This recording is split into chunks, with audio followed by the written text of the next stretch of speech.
यह कहानी शुरू होती है जब एक बड़े प्रदेश का राजकुमार अपना राजमहल सब कुछ त्याग कर बौद्ध संघ में शामिल हुआ। शुरुआती दिनों में नए भिक्षु ध्यान करना सीखते, इसके साथ साथ गौतम बुद्ध उन्हें भिक्षा मांगने भेजते ताकि भिक्षुओं का अहम कमजोर हो और उनका व्यवहार विनम्र हो जाए। संघ में आने के कुछ समय पश्चात राजकुमार भी भिक्षाटन पर जाने लगा। शुरू में सब ठीक था, लेकिन कुछ ही दिनों में घटना घटी जिस कारण राजकुमार विचलित हो गया और उसने भिक्षाटन पर जाने से मना कर दिया। भिक्षाटन का नियम था कि भिक्षु केवल 2 घरों में भिक्षा मांगते और नहीं मिलती तो आश्रम वापस आकर जल ग्रहण करते। एक बार राजकुमार भिक्षु नगर में भिक्षा मांगने निकला और दुस्सहयोग से भिक्षा नहीं मिली। शुरू में राजकुमार भिक्षु को निराशा हुई, लेकिन कुछ ही पलों में उसका मन शांत हो गया, जैसे कुछ हुआ ही ना हो। बिना प्रयास के आज भिक्षु बड़ा प्रसन्न था। उसने लौटकर गौतम बुद्ध से कहा, आज मुझे भिक्षा प्राप्त नहीं हुई, लेकिन मेरा मन शांत है, ना किसी विचार ने मुझे परेशान किया। गौतम बुद्ध भिक्षु की सारी भावनाएं समझ रहे थे। तथागत ने कहा, अच्छी बात है, अब तुम कल महल की तरफ भिक्षा मांगने जाना। भिक्षु ने आज्ञा का पालन किया और अगले दिन भिक्षा मांगने निकल गया। कुछ देर बाद जब भिक्षु महल के आगे से गुजरा तो उसे अपना महल याद आ गया कि कैसे वह ऐशो आराम का जीवन जीता था।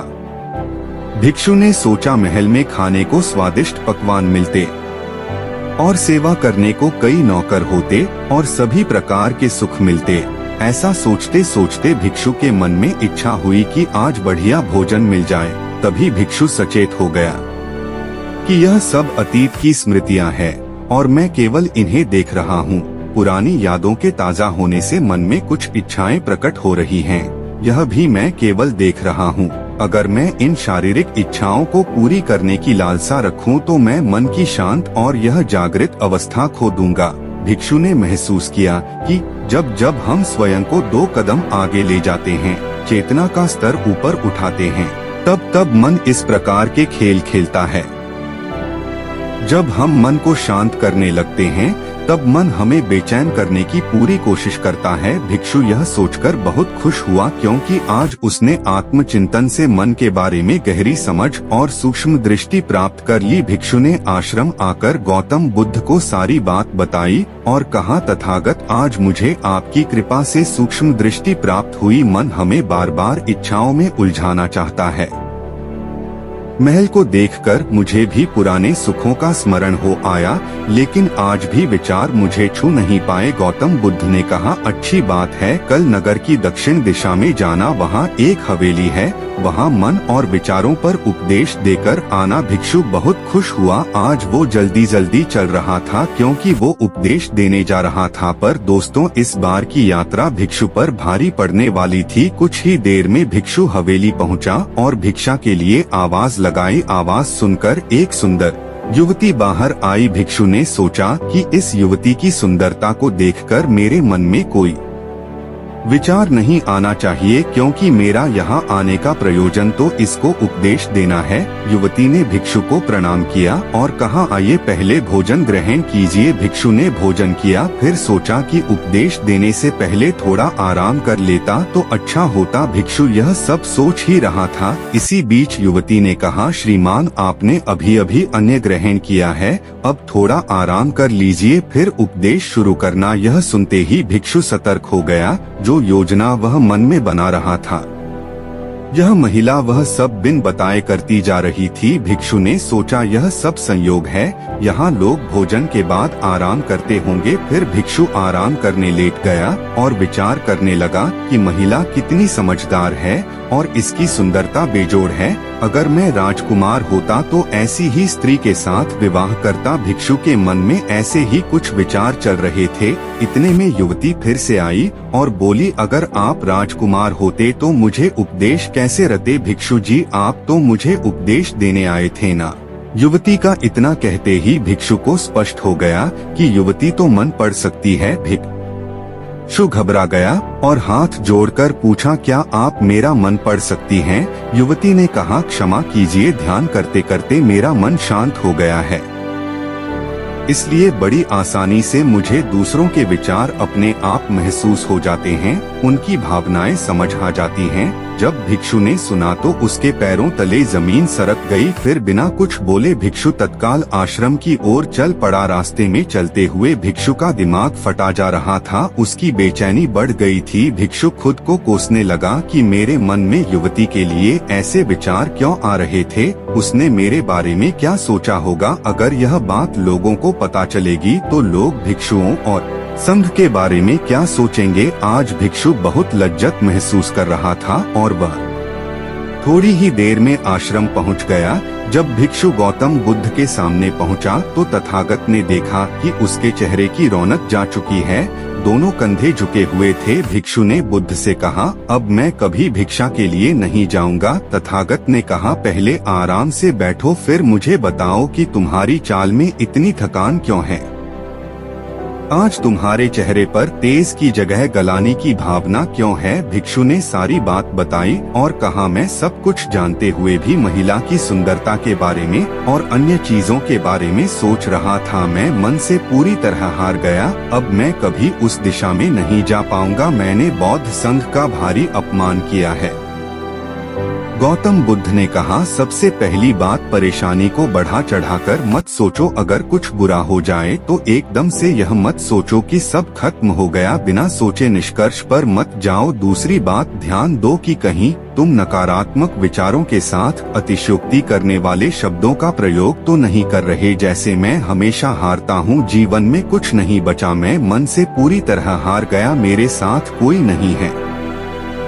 क्योंकि ऐसा करने से मन अति भावुक और विचलित हो जाता है और नकारात्मक विचारों के चक्र में फंसा रहता है। तथागत के शब्दों से राजकुमार भिक्षु के मन को सांत्वना मिली। भिक्षु ने पूछा, अगर मैंने अपने मन को जीत लिया था तो फिर मन ने मुझे परेशान क्यों किया। गौतम बुद्ध ने कहा, सबसे पहले यह समझो कि विचार पैदा कैसे होते हैं। पहले बाहर कुछ हुआ, फिर उस घटना के प्रति अंतर्मन ने प्रतिक्रिया की, इस कारण शरीर में भावना या सनसनी पैदा हुई। फिर इस सेंसेशन या फीलिंग के प्रति तुम्हारे सचेत मन ने यानी कॉन्शियस माइंड ने प्रतिक्रिया की। इस आखिरी स्टेप को हम विचार कहते हैं। भिक्षु ने पूछा, हमको परेशान करने की विचारों में इतनी शक्ति आती कहाँ से है। गौतम बुद्ध कहते हैं कि हम खुद विचारों को यह शक्ति प्रदान करते हैं। जब आप जजमेंट और सही गलत के टैग लगाकर विचारों को देखते हो तो उनके प्रति रिएक्ट करने लगते हो। एक विचार के साथ अन्य विचार भी सोचने लगते हो। जब तक आप खुद को जज करोगे तब तक मन आपको नीचा दिखाकर हावी होता रहेगा। भिक्षु ने पूछा, फिर मन शांत कैसे होगा।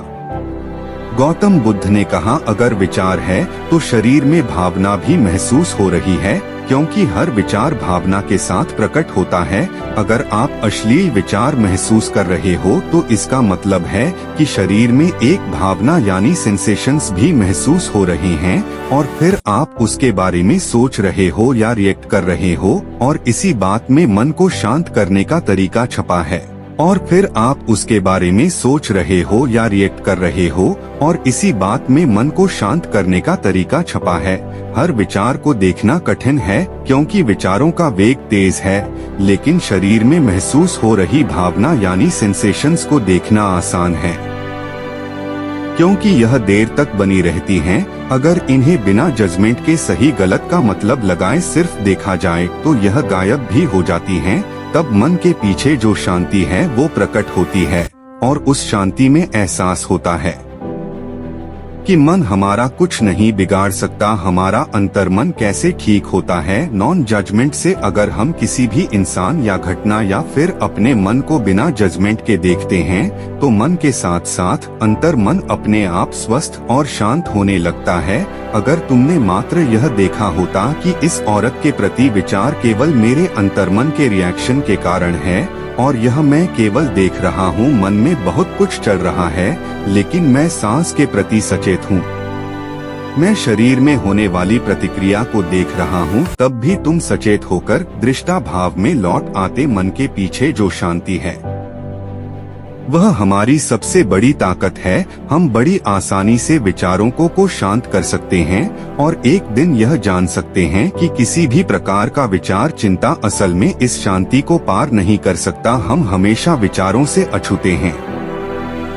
गौतम बुद्ध कहते हैं, तुम याद रखो विचार तुमसे हैं, तुम विचारों से नहीं। तुम हमेशा ही अपने विचारों से शक्तिशाली हो, अपने डरों और चिंताओं से शक्तिशाली हो। अब तुम अगले 7 दिन युवती के घर भिक्षा मांगने जाओगे और ध्यान रखना अपने विचारों को जज मत करना। अच्छे बुरे विचार केवल तुम्हारा द्वार खटखटाते हैं। तुम केवल इतना याद रखना कि तुम वह शांति हो जिसमें सब प्रकट हो रहा है। अगले दिन भिक्षु पूरे मार्ग जागृत होकर चला। महिला के घर जाने से पहले थोड़ी घबराहट हुई, लेकिन भिक्षु दृष्टा भाव में बना रहा। विचारों को, शरीर में उठ रही भावनाओं को, डरों को, गिल्ट को, सबको बस देखता रहा। जब वापस लौटा तो वह पूरी तरह शांत था। आज उसने मैंने मन को जीत लिया है, यह अहंकार भी नहीं था। आज उसने सही मायनों में मन को पार कर लिया था। दोस्तों, आप सभी को ये वीडियो कैसी लगी कमेंट में जरूर बताना और चैनल को सब्सक्राइब कर देना। मिलते हैं अगली वीडियो में।